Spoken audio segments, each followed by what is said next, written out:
And here we are. Hey, it's Mitch and Mike, and it's Mitch and Mike's voiceover journey. And today, oh boy, boys and girls, we got a treat for you because not only do we have a creative on the show who, we always have the creators we're introducing, we're interviewing the creators, but this is a personal friend of mine. We have Miss Danielle McDonough on the show with us today. Say hello to the folks, Danielle. Guys. You have friends, Mike? I do, believe it or not. Yeah, outside the booth, I know people. Holy cow. In fact, I am wearing a special shirt today because the way I met Danielle, and we continue to, grace each other's presence, is we play role-play games together. We play, I met her playing Dungeons and Dragons, and we do that. We're now currently in a campaign of Brandon Sanderson's Cosmere, his brand new Cosmere RPG. Mitch's face is just glazing over. But yeah, Danielle's part of that. So I just saw her, last week we played our last session. So yeah. What's a Cosmere, everybody? Those that are in the know. So the Cosmere is the multiverse of Sanderson.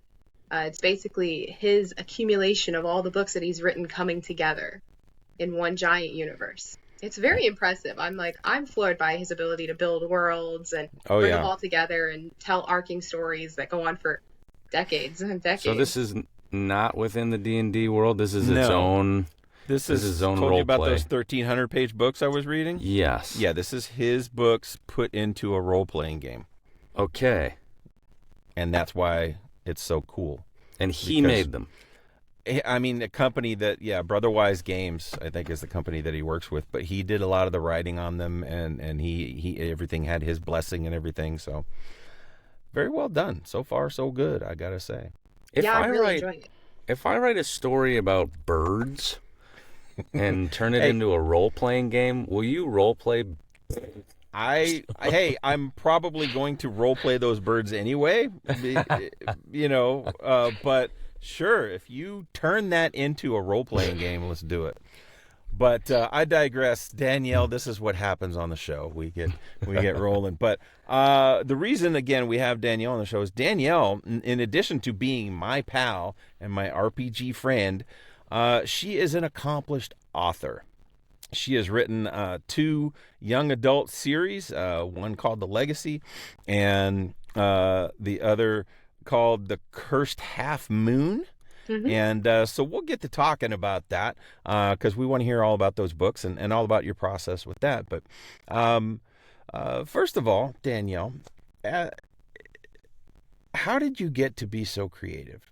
What was it that, what in your life? I mean, was it early on you were writing stories for your Polly Pockets or whatever it is you played with, That's actually a really interesting question. I come from a long line of engineers. My mother's an engineer. My father's an engineer. I know your brother's an engineer. My brother's an engineer. My grandfather's an engineer. I have multiple aunts and uncles who are engineers. My sister's a veterinarian, and I went into the arts. So I don't know where the creativity came from, but God definitely blessed me with quite a bit of it. I was going to say mutation, but God's fine mutation. too. I am a ginger, so there is mutation in there somewhere because red hair is a mutation. I would say core memories that really sparked it and brought it out was definitely watching Lord of the Rings for the first time. I'm a huge Lord of the Rings fan, and those movies they struck a chord with me that never stopped reverberating. So I've always loved reading.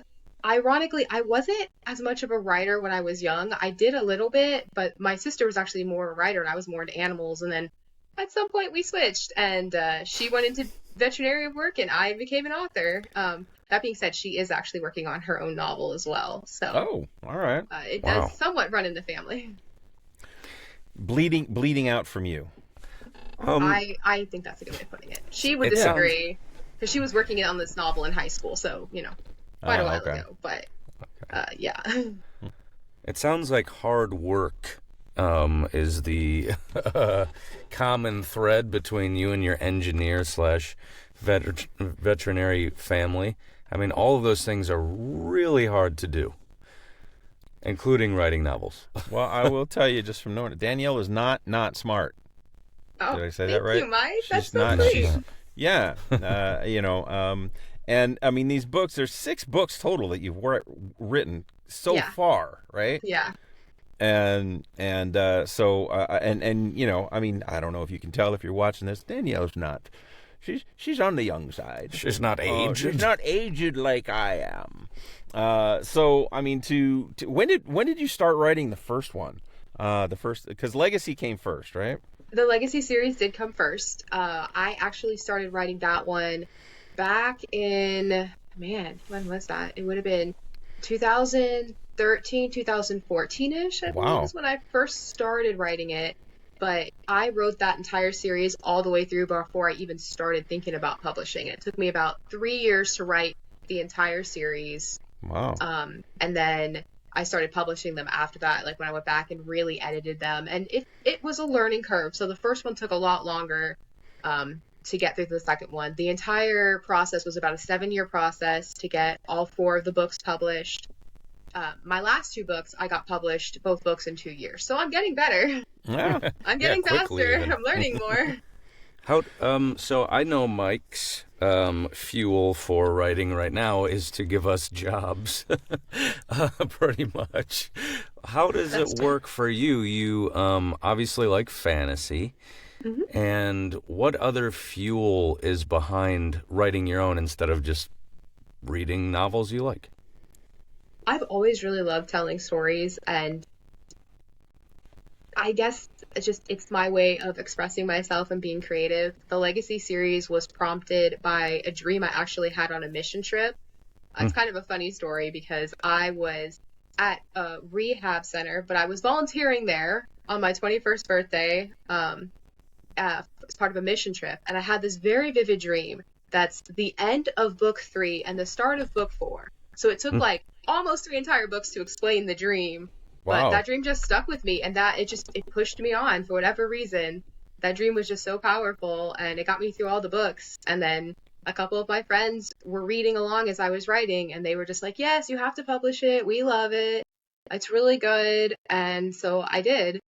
And the second book series I published was actually, it's literally a Dungeons and Dragons adventure that I had with some of my friends. Nice. Sadly, it wasn't one I had with Mike, so he's not in it. I know. But some of my friends and I were doing D&D, and I was just logging it, like, you know, keeping up with what we're going, journaling it, as I do with most of my D&D adventures. And it started getting really good, and I'm like, this would make a really great book series. Or originally I was like, oh, it would make a great standalone book. And then it got a little too long, and I was like, I guess it's going to be 2 books. And it did end up being 2 books because it was just a little too long to be one, and breaking it in half was like, there was a perfect break spot. So I was like, this is it.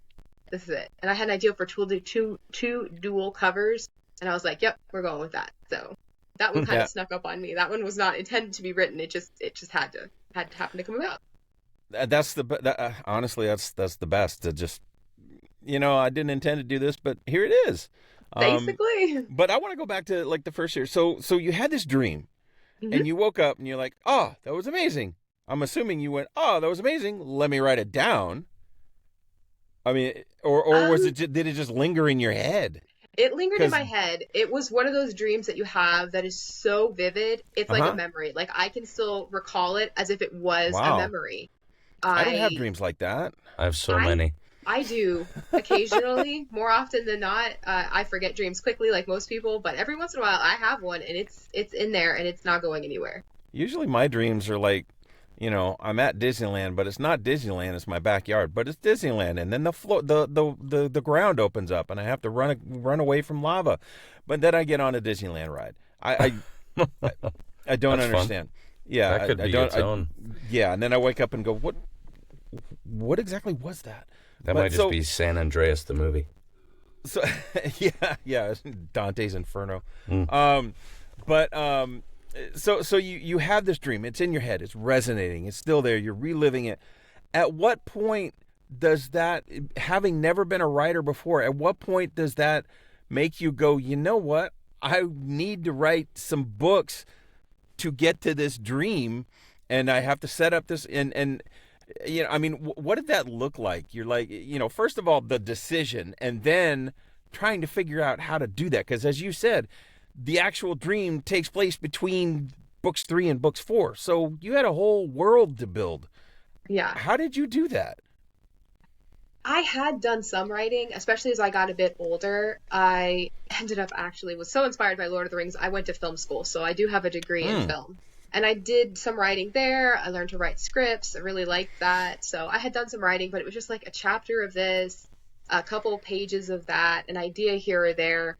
But something about that dream, I knew I had to get to it. And the dream was so vivid that when I was having it, I understood the world that it was in perfectly. I understood who the characters were. I knew their histories.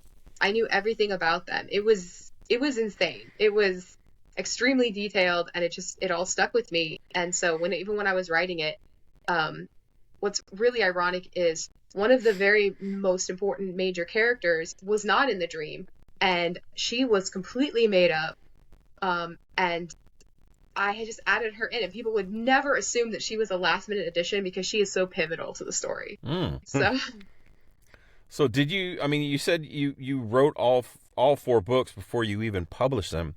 Yeah. Did you outline all 4 books before you wrote them, or did you just start writing and it just, as things built and as things came, you were, the story was just kind of coming?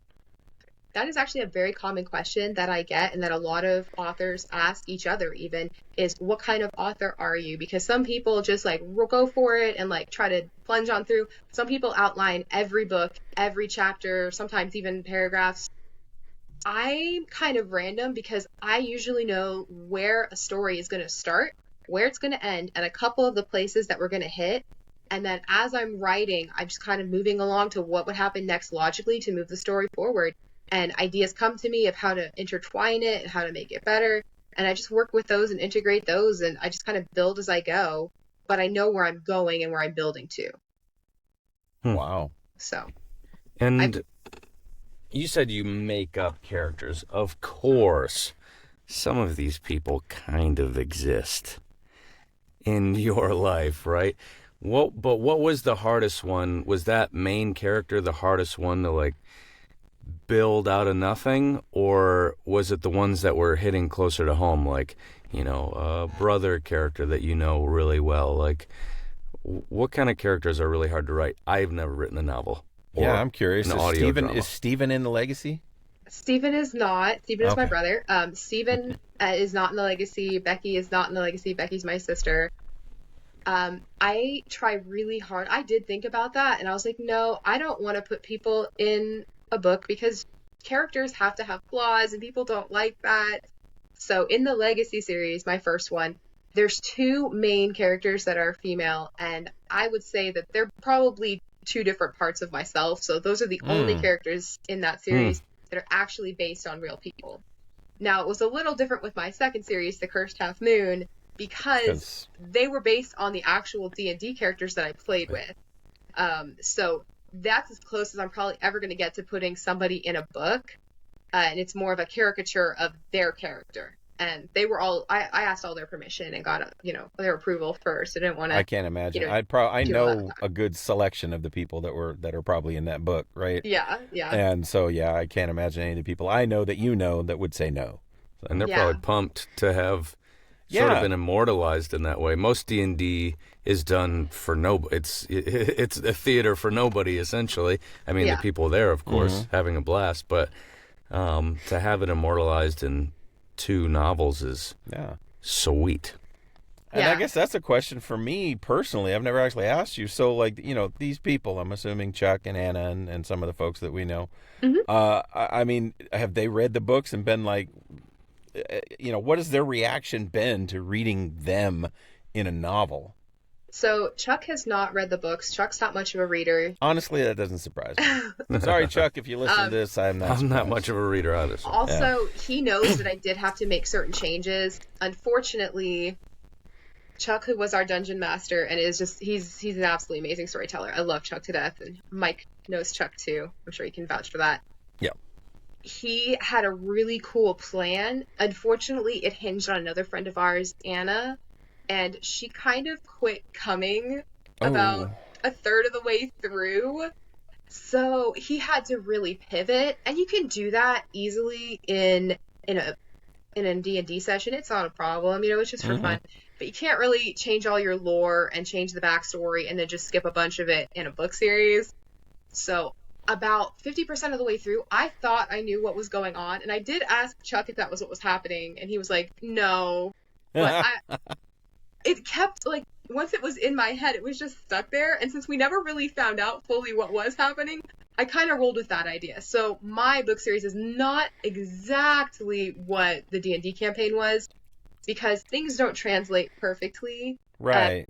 In D&D, a fight can take 2 hours, whereas it would be like 2 pages, So right. Just proportioning, and conversations can be so circular, and it's, everyone's talking over each other, and that's just not how you write stories and books and things. So it's definitely an interpretation of our adventure. It's not our straight up adventure. Yeah, and I get that. I don't want to spill the beans, but I'm gonna. Our friend Larry Oblander, who has been on the show and who is helping us with our audio drama, is also writing one of his own based on a D&D campaign that I had with him that we never finished. But yeah, even just reading the first script is like, he's like, there's gonna be changes, and there almost has to be, right? Absolutely. Because you're never gonna capture everything that happened in there, and some things you're like, yeah, I'm not going to write about spending an hour and a half at the market buying armor. So, yeah. As some people like to do when they play. That being said, the people who were part of the group who have read the book have really enjoyed it. One of them is actually my brother-in-law. I drafted him to come play with us. My sister doesn't like D&D, but my brother-in-law does. So he's currently almost finished with the second book, and he's loving it. He's loving it a lot. Yeah, I need to pick those up from you, because I would love to, read through those. These are all young adult? Yes. What made you make that decision to go young adult instead of full adult? I don't really know what that means, but less normal people, less novels. full frontal in a book. I don't know what that means. So young adult is, unfortunately, the definition seems to be really blurred right now, what young adult is. Young adult used to mean something for teens to 20s, which is kind of the demographic that I was going for, mostly because when I was in my teens and 20s, it was hard for me, and it still is kind of hard for me to find books that I want to read that are appropriate, and I always kind of wanted to write what I wanted to read. That being said, I do love the classics as well. I just feel like young adult books are written more the way that we talk nowadays. They're not quite so long and drawn out, which I read those and I'm fine with them. But a lot of people have a very short attention span. So I kind of want to stick with the young adult to just be more in like my actual day and age. Sure. So yeah, that's kind of why I decided to go with young adult. Also, I really thrive on character development and story development. Those are my 2 favorite things. And I feel like that's something young adult books do better than a lot of other books, because that's what they more focus on, the conversations that people have and stuff like that, as opposed to the world building. So. I see. Yeah, you get a little too deep in what the world looks like or what part of the countryside you're in, and I'm like, my brain starts to I can't even do directions in real life when it matters. There's no way I'm envisioning where north from a fake place is. Yeah, there's a lot of people who watched the Lord of the Rings movies and were like, oh, these were so good, I'm going to read the books, and then could not get through the books because Tolkien is just very deep in his world building. And sometimes, I read him, and I'll tell you what, making it through that last book was tough, because I reached the point where it's like, how many pages is it going to be him describing these woods? And so not for everybody, and there's an element to that with Sanderson as well, but I feel like Sanderson does have a little bit more of the character development aspect of things, but with Tolkien, every sentence is like a piece of artwork. It's fabulous. He's a genius. Did you read him before you watched, or yes. did you watch? I had read the books before I watched the movies. Okay. And I continue to read the books and watch the movies quite regularly. It's wonderful. I did too, but that's because I was 30 before the first one came out, so I had a lot of time to read the Tolkien books before the movies were made. I was 11, I think, when the first one came out, and my first read through, my mother did actually read them out loud to us because we were homeschooled. So my mother gets the credit for that. So. There you go. Reading those out loud. Holy crap. I mean, honestly, it's She's the way an to do impressive it. woman. Uh-oh. I've met her mother. Yes, you have. Yeah. Mitch, did you freeze? Uh-oh. I think Oh, we lost no. Mitch. Well, I'm going to have to interview you now because Mitch is toast. Bye, Mitch. We miss you. Hopefully he'll come back. So you've got the legacy. You've got it. You said 3 years writing it. At the time you wrote it, you said you were encouraged to publish them. You weren't going to publish them at first. What was your intention with them? Just for the fun of it? I mean, I toyed with the idea. I think about the time I finished book 2 was when I was like, okay, this is good enough that I'm going to be more serious about it, because it took me about a little over 2 years to write the first 2 books, but then the last 2 books I wrote in less than a year. So I really decided after book 2, and book 2, a lot of people is their favorite. They're always like, yeah, that's the one that really got me, which I understand. It has a very good ending, which I won't blow. But I've gotten No people who spoilers, called please. me and told me like, oh, this is amazing, and I've gotten death threats from that ending. So What? like some of my nice, gentle friends are like, How I cannot dare. forgive you for this. So Oh, okay. Not like I cannot. Okay. And a few people I don't want have to. I don't want to reached out hear to me. people actually calling death threats into my friend Danielle, because I might have to go throw down. I don't want that for you either, but to move someone like that is pretty sweet. Yeah, I did get a 1-star review on Amazon from someone I don't know who was like, if you want your heart violently ripped out, you should read this book. Otherwise, avoid it. It's trash. And I was like, at least I made her feel Whoa. something. Yeah, that's true. I guess it Huh. was. I mean, some people can't handle the deep drama and cliffhangers in a book. Yeah. Yeah. And Sorry to them. I'm shameless about ending on cliffhangers to make sure people get the next one as soon as possible. But my final book, and I always know it's the last book because I write it all at the same time. The last book always has like a really good ending where you're like, okay, now this is a good ending. I'm content with this. That's good. I've seen plenty of movies that don't have those type of endings. I don't know if I've ever read a book where I'm like, well, fuck. It's normally. Yeah, you want to feel complete. You want all the story arcs to have come to a close. Even if you're not 100% happy with them, they should be complete. For sure.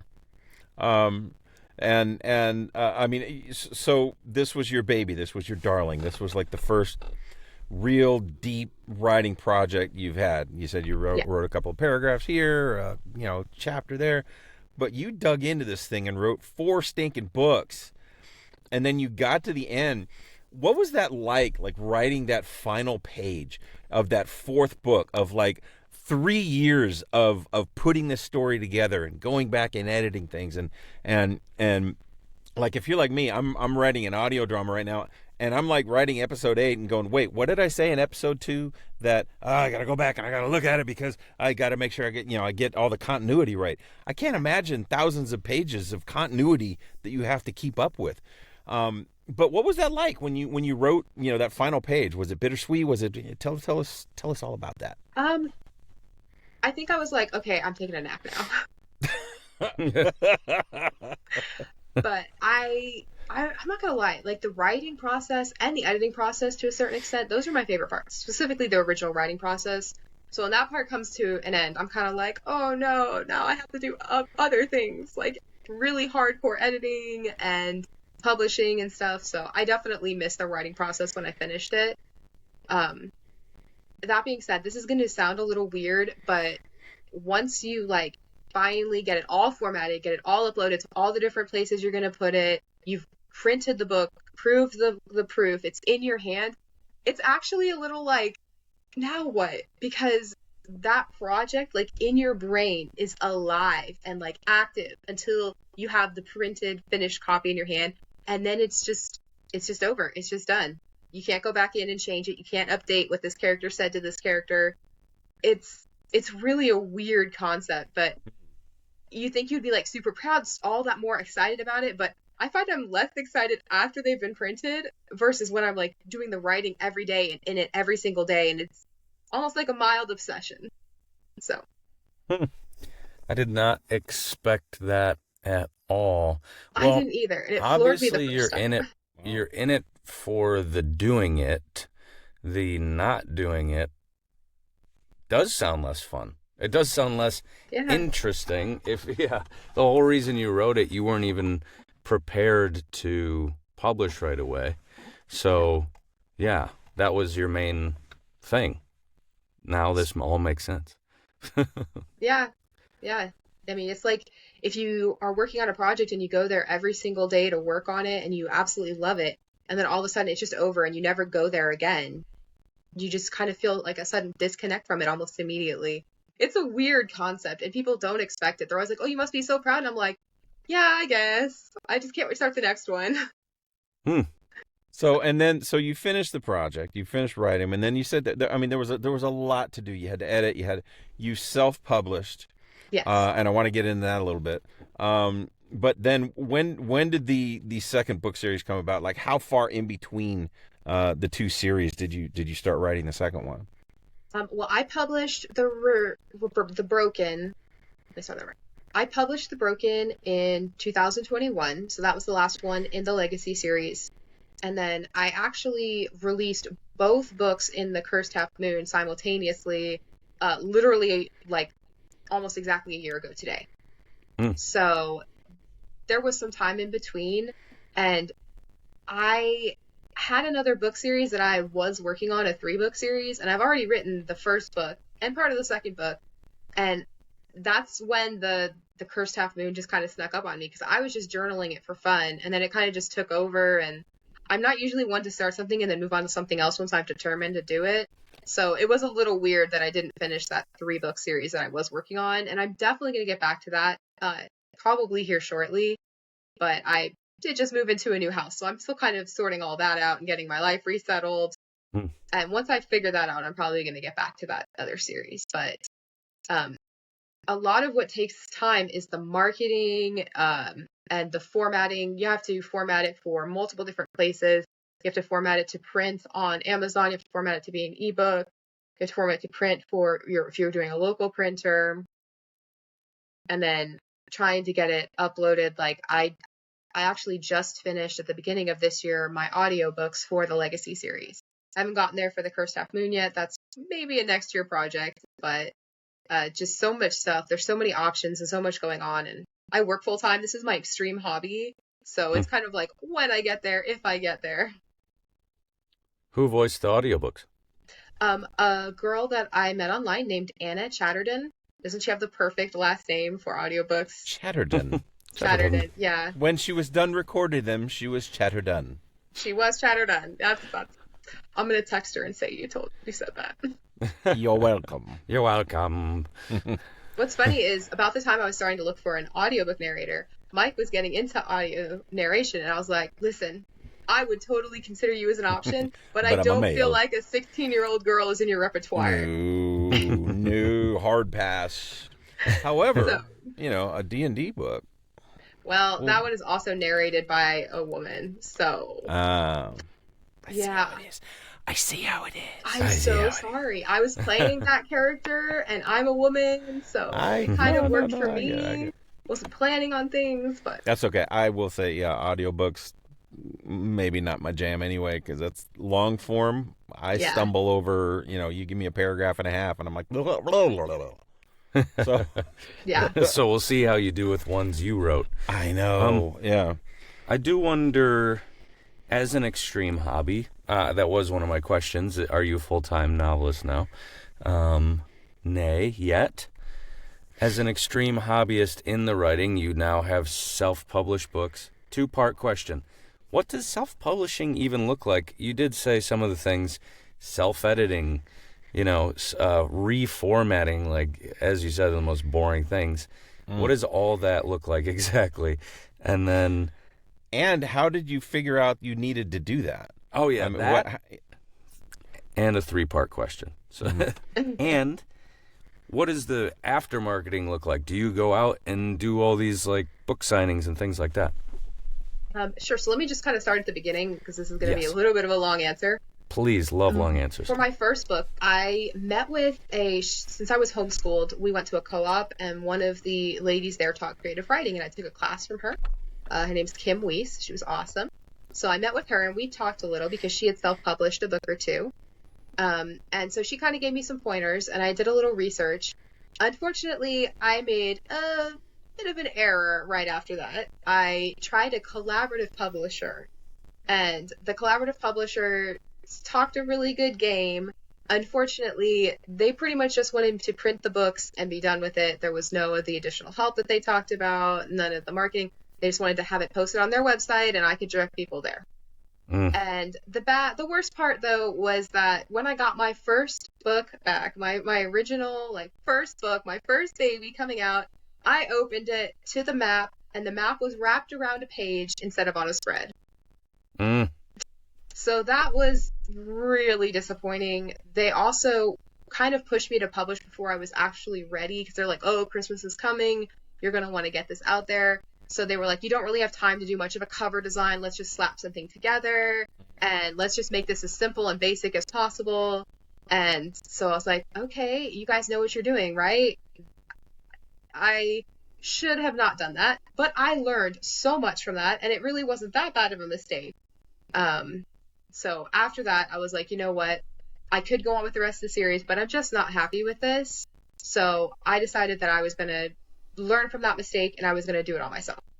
I actually talked to my friend Anna, who we mentioned earlier. She's actually the one who connected me to Mike, and she helped me get a new a map done and corrected. And she also helped me do the cover art that I was basically what I had envisioned. She helped me put together. And I was able to, about a year later, get the second edition of my first book out that I had always envisioned. And it was basically perfect. There were still a few typos that I caught later on, but I fixed those. Yeah. So doing the collaborative, you didn't like, you still retained your rights, right? You still retained the copy. So once that deal was up, you were able to take it back and it's like, this is no longer yours, it's mine. There was no deal. The copyright always remained with me. That's one of the reasons I never pursued traditional publishing, is because I did not want to give up my copyright, because book publishers can take your book and then they can completely re-edit it and make it how they want it and publish it that way. They can buy the rights and decide they're never going to print it.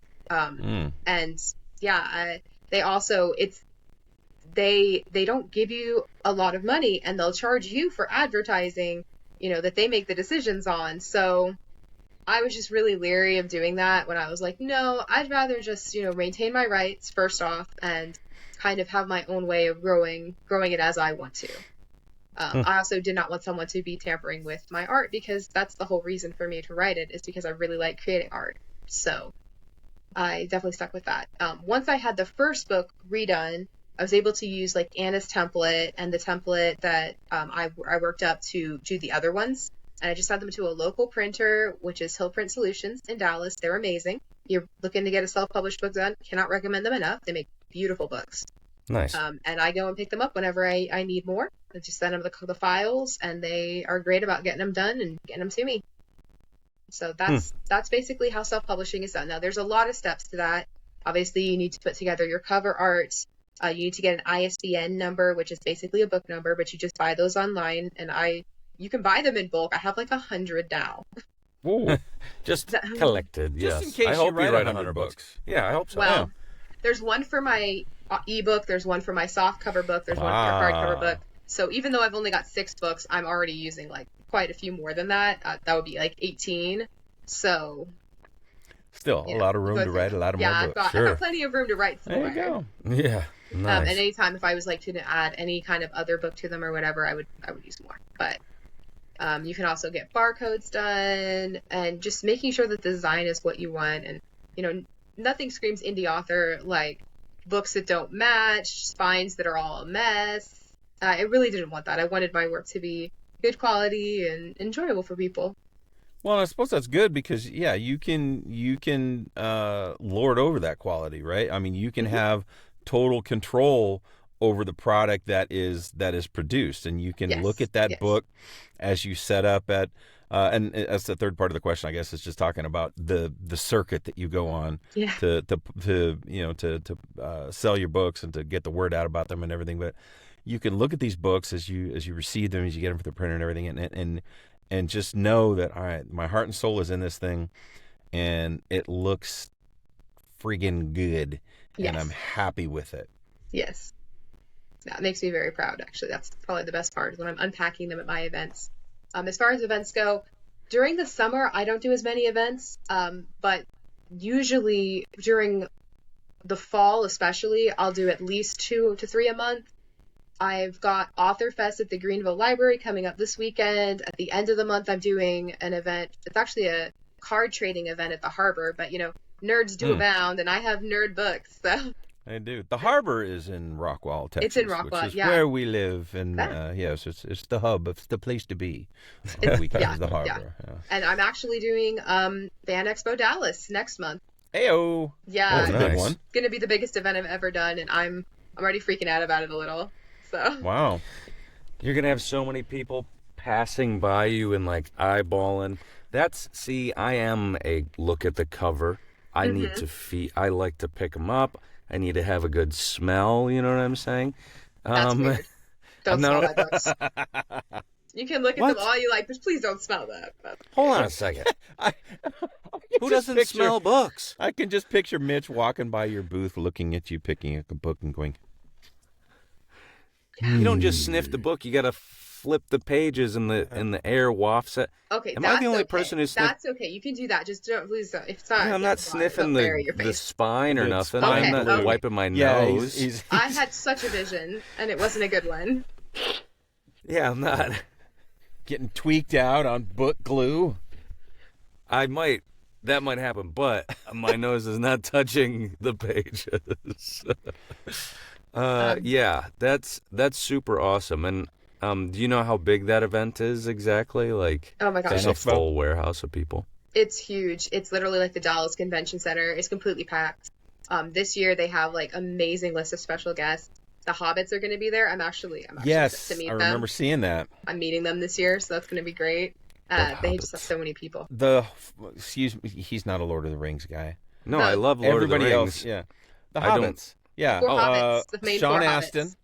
Elijah Wood, Elijah Dominic Wood, Monaghan, Dominic I got you. Billy Monaghan, Boyd. and Billy Boyd. Okay, I wasn't sure if there was another The Hobbits. Like people go around Detroit in It's It's a Ghostbusters 1950s costumes. British band. the No. Hobbits. There's people who dress up around here as X, True. and they call themselves They have a Ghostbusters Ah. car. So I wasn't sure if it was like that, where That's they're fair. just That's fair. a traveling band of fake, Samwise and all that. No, yeah, No, Fan but Expo they're- is not. It's not Comic-Con, but it's Dallas big.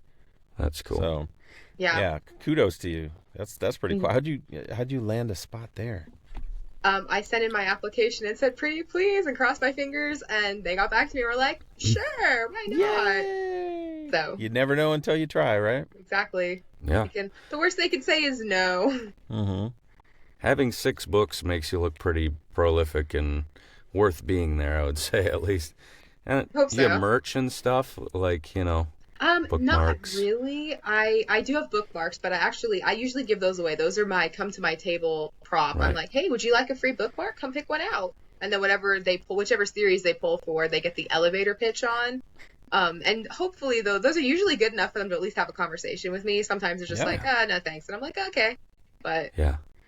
just gotta leave a little bit of mystery in the pitch, and then they will have more questions, and then, you build No, from it's something there. because I know I follow you, and so you do post quite a bit. I see that you're going to be at this expo or this library or this Yeah. bookstore Yeah. on the weekend and everything. Does it get old, or do you have fun just continuing to talk about your books because you love them so much? Does it bring you joy or do you go and you go, Some I gotta days, talk about this again. some days. I won't lie. A lot of authors are that stereotypical. They want to sit in their rooms and write and do absolutely nothing else. And I have that side, and I do like that. but I also am able to put on the, hey, your book is amazing and you want to share it with the world. Now's the chance. Go. Lots of energy. That being said, my day job is actually not as socially engaging as talking to people. So I definitely don't get like peopled out as at work. So I still have that energy to go out and do that kind of stuff on the weekends. And that's one thing I will say, just as your friend. I mean, Danielle is not short of energy. She's a vibrant personality. She's bubbly, and she's just freaking super fun to play a game with. And so, and so I feel like that does you well when you're out at these events, because you're not just like, hey, this is a book I wrote. Please take a look at it. I mean, I can see you, I can picture you out there just having that vibrant personality, just talking to me and being engaging and having people just stopping to talk to you because you're so, fun. And then, and you wrote a book too. And so, I hope that does you well. I picture that it does. I usually do pretty well. Yeah. I'm good at talking. I've learned you don't get very far in the world if you're not somewhat charismatic. Yes. And that is like true. you said, a lot of authors do. They're more chill by themselves type of people. Yeah. That helps a lot. Pretty much, if I walk to your table and I like you as a person, that's like 50% more I might buy whatever's at be it cookies or not, books or whatever. I'm the same way. At the board game conventions I've been to and different things, when I'm going through the vendor hall, I might stop and look at something, and if I get a bad vibe from the person at the booth, I might just pass.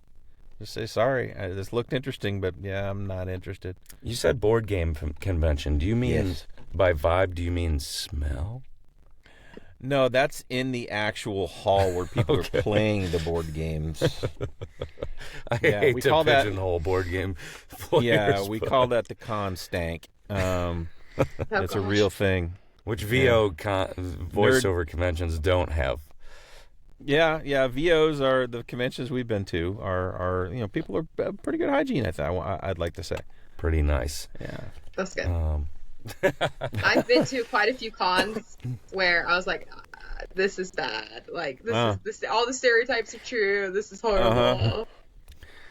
I have to say, every convention, be it books, video games, voiceover, Comic-Con, even anime, which I'm, not blown away by generally, but every convention, being around so many people who are so pumped about their thing makes me way more pumped about that thing. Seeing people dressed up, it's nerd power, yeah. It's just so awesome because you have a ton of people there who want that, and that's an outlet for them. That's why I love the internet, because you always have an outlet for, to be around the people that actually share your interests. But the conventions, it's like a palpable thing. Yeah, and I will say, I mean, I'm not a cosplayer.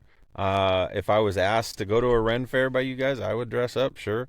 But I'm not the guy that like builds my own Boba Fett costume but I would totally buy into it if I went to Comic-Con or Gen Con or something where people are cosplaying and dressing up. I would be like, yes, this is amazing. Well, if you're free on Halloween, we are going to do Scarborough Hollow, which is at the fair. And my brother and I have some Katara and Sokka costumes I think we're going to reuse because I'm too busy this year really to make a new one. So if you want to join the Avatar train, let me know. And I'll get you on the invite list. Avatar has never been my thing. My son keeps telling me I need to watch it, but it's great. I know, so and good. And I need to watch more animation because I want to be in it. But yeah, I've just never gotten around to that. So we're closing in on the tail end of the interview, and one of the things we haven't gotten to is what's next. You said you have this series that you started and then you put on hold because you had to write the D&D two-parter, and you're thinking about going back to that, but I'm sure you have other ideas brewing in your head. is there anything else that's going on that you're thinking, okay, here's a project I really want to do, or anything that you're working on currently outside of that book series that you haven't finished yet? Oh gosh. So ideas have never been my problem. Time to work on them has always been my biggest problem. And it was a lot easier when I only had one book series that I was working on, because that was the sole focus. Once I started publishing those and going to events with those, I lost a lot of time because marketing takes forever. The rest of this year is kind of up in the air about what I'm going to do, just because I've got a lot of big things going on, between getting the audiobooks finished earlier this year, possibly looking into getting the next series done on audio, and then the move, and just the fan expo. So many big things that this year I was kind of like being more realistic about. I'm probably not going to get a book like written, but that's okay. Life happens. I usually at the beginning of the year pick 12 large goals to get accomplished. And so I usually in January, or usually the last week of December, I guess, I have a planning session where I kind of plan out like what do I want to accomplish for the year. This year, getting the books done, the audiobooks done, was a big one. Doing several of the events that I've got planned was a big one. I also wanted to make all of my books available on Amazon as both print and ebook, paperback and hardcover. So I've accomplished those. I still have not really decided what exactly is next.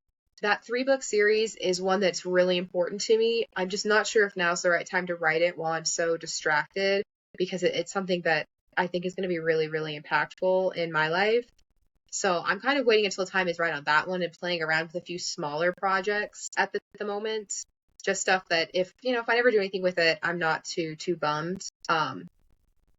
One of the things that since I told you I liked script writing, I have actually been working on just some random scripts and fun stuff like that, which is really easy to do. Well, I have the space series, and I think I've written, it's like 40 or like almost 45 episodes of it's kind of like Star Trek-y, but... Okay. What are you doing with this series, Danielle? Because... you're friends with a voice actor who knows many other voice actors. Oh, no. I'm just saying. Or actors. Or actors. Is this a live... Yeah, what is...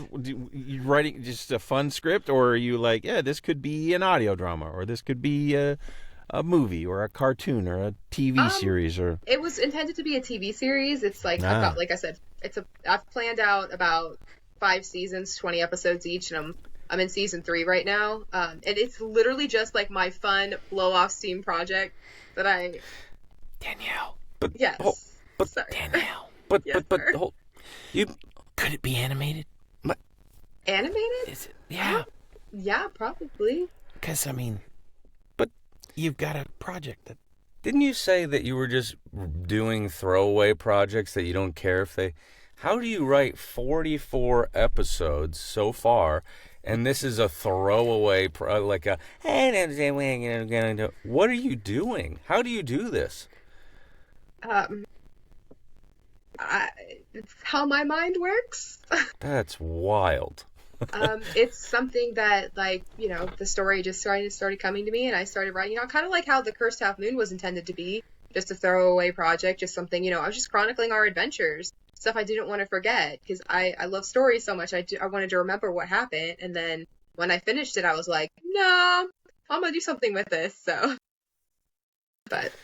So you have a live action, definitely live action, and definitely not animated space series. I mean, I don't think it would make a great audio drama, but it could be animated.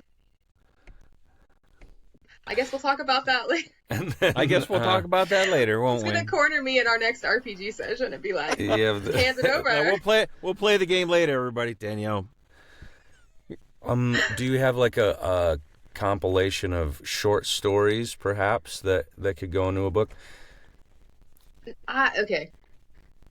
I'm bad at short stories because I love really developing characters and overarching and stuff. That's part of the reason I started the space series, was because I was like, oh, this is something that it's episodic, but it also has recurring characters that can continue to be developed and stuff like that. So short stories are hard for me just because I like to really explain things and like have big moments, and I feel like it's harder to do that in short story form. I really admire people who are good at that, though. I need more words to tell you about things than they do. I just want to get something done. That's why I write short stories. But I had one more question about stories and writing. Mike, you asked more questions. I didn't steal it from you. Okay. No, I was just wondering. I mean, you have a full-time job, and then you're doing this on the side, and holy smokes, you've done so much writing.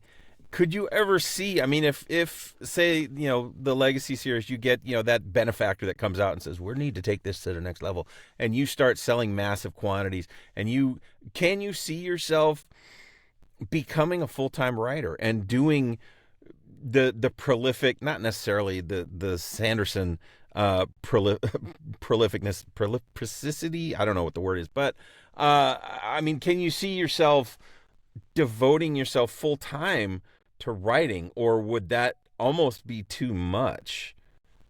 To a certain extent, I could see myself doing it full-time. Unfortunately, most authors, even like authors whose books you've heard of, don't make enough to do it full-time.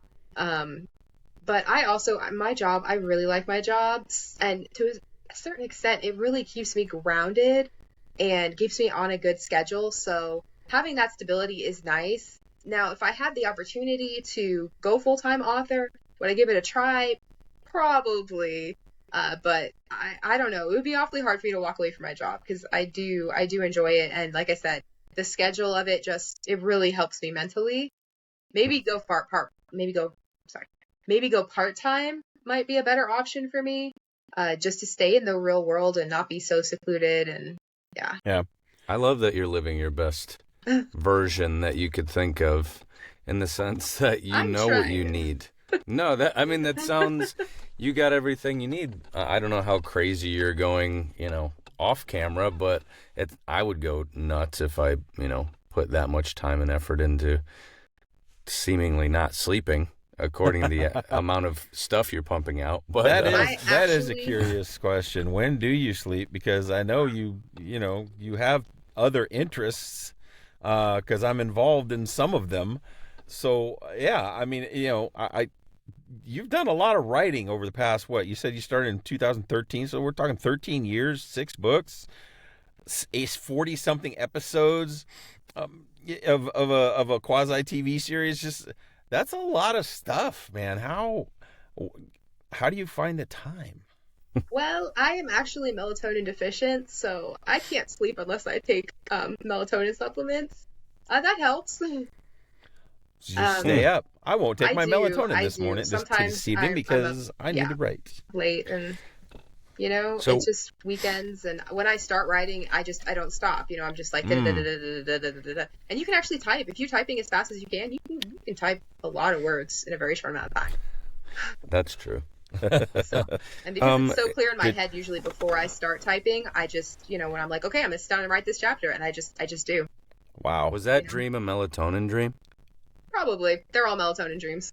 Okay. They all have to be melatonin dreams. Mine are messed up, so I'd be writing more Stephen King style novels with melatonin. But did you remember that last question you had, Mitch? Or is it completely gone? No, I think it was about other types of things you could write, but we could explore that. I will say, to kind of go into that, I've been learning a lot more about the marketing side of things lately, like from some of my friends who are also authors and stuff like that. And one thing that they're kind of big on is they're like, once you pick a genre, you kind of should stay in it. My genre is young adult. I'm kind of sticking with that because that allows me to like bob around a little bit, but I'm mostly, like my one series is dystopian, so it's kind of like futuristic sci-fi, and then my other one is fantasy. So I'm probably going to try to stay close to those two to a certain extent. I'm not really looking to branch off too much. I could go into like the science fiction, lean more heavily into that. That was my question. Actually, thank you for digging it out. I'm probably not going to lean into like romance or anything, because also I'm terrible at writing romance. I'm just going to go ahead and put that out there. I'm really bad at it. And also, the kind of romance books I write are probably not the ones people want to read these days. They'd be too innocent for the people who read romance novels. Yeah.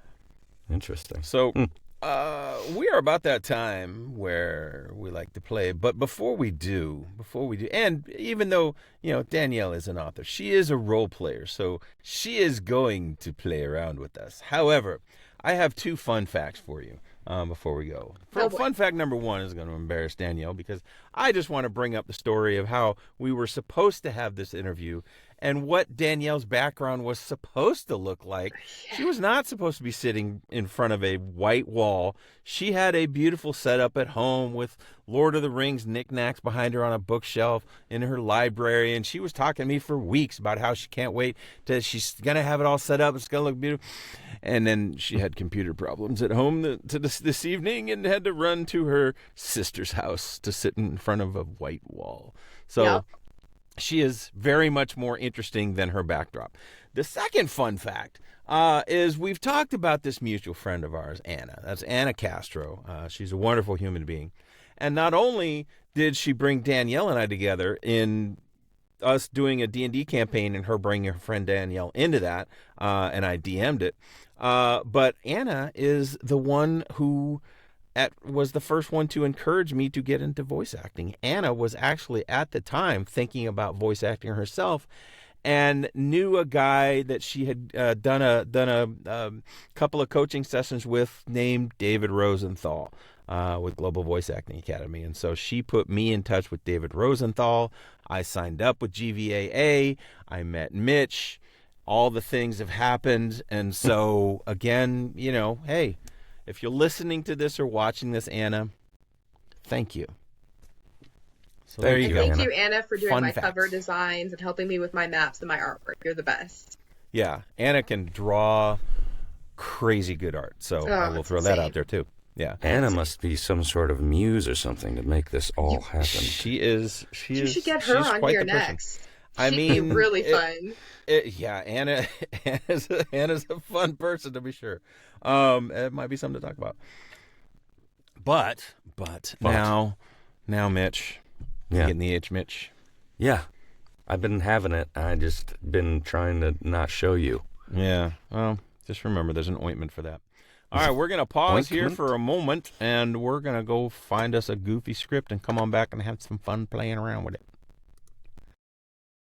Yes, we're back, and we're back with some high fantasy. Hi. So get ready. Get Is that ready. like- Hello, fantasy. Is that? Hello, fantasy. Welcome to Fantasy Island. No, that's from my generation. All right. All right. Whenever you're ready, Brugge the Orc. Okay.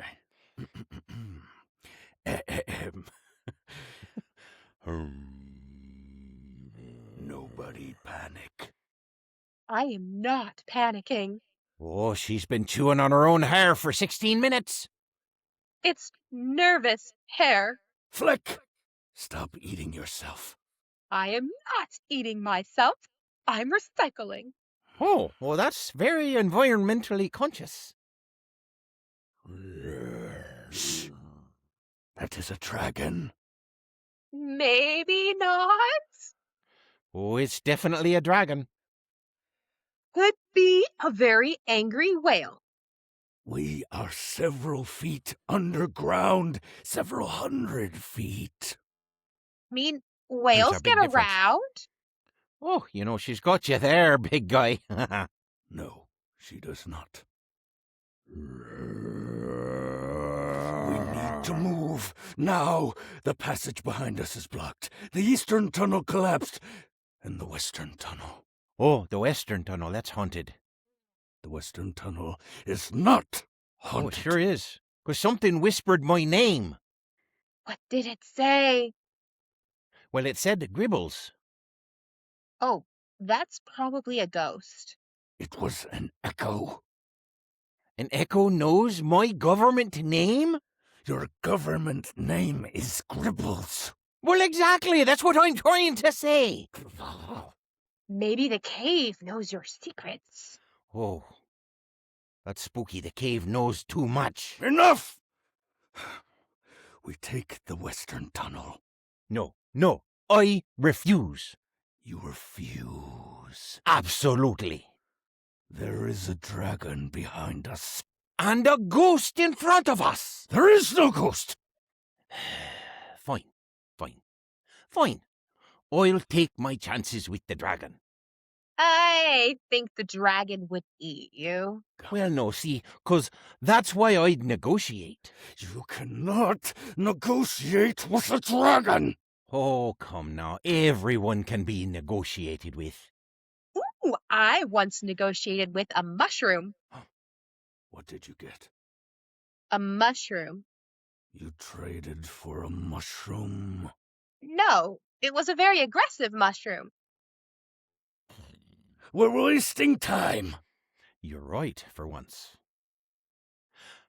Did I say that I have explosives? Of course you do. I like explosives. Nobody likes explosives. Well, I like explosives. So does she. I like them. You both need therapy. Probably. Can explosives have therapy? No! Well, actually, I think they can, because you just have to listen to the boom underneath the boom. Give me the explosives. Why? Because I am the only person here who understands structural integrity. Didn't you punch a wall earlier? That was different. How? I was angry. Well, that's not a structural principle, see? Give me the explosives! Fine, here you go. Tink-a-dink-dink-dink-dink-dink-dink. These are spoons. Yeah, correct.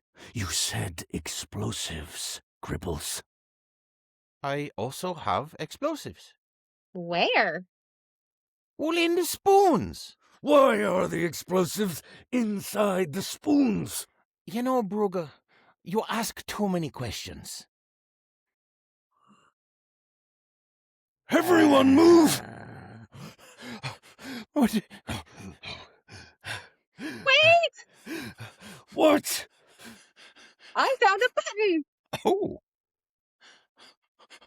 Wait, don't touch the button. I'm touching it. Where? Flick! Don't!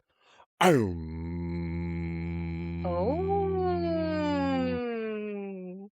What did you do? I think I turned the cave on. You turned the cave on?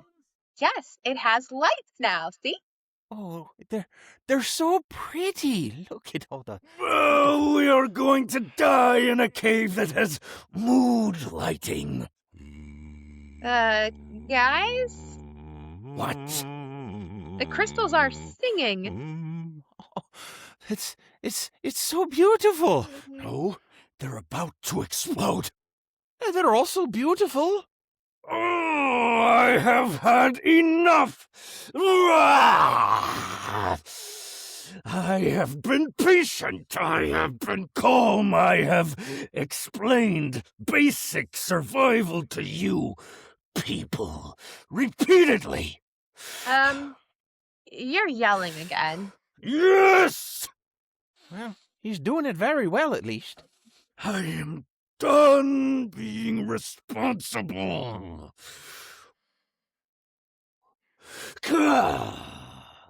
Now he's punching the cave again. Oh, stop. Let him cook. Let him cook. Move! Oh, we're out. Oh, we're alive. We're inside the dragon's mouth. Technically, we're still out of the cave. Yeah, she's got a point. I'm going to count to 3. What happens at 3? I do not know. Well, that's the spirit. 1, I have another idea. 2, I also have an idea. 3.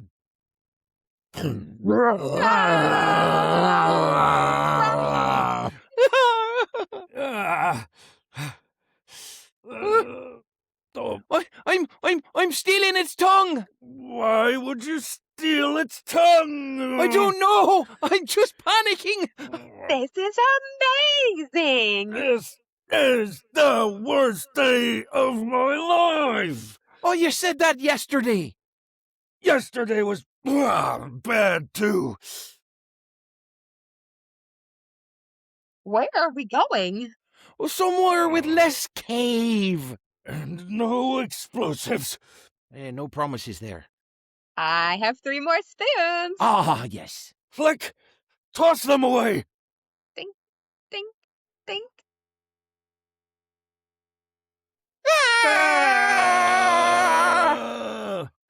You know, I think that dragon likes us. I think the dragon hates us. You know, those are basically the same thing. And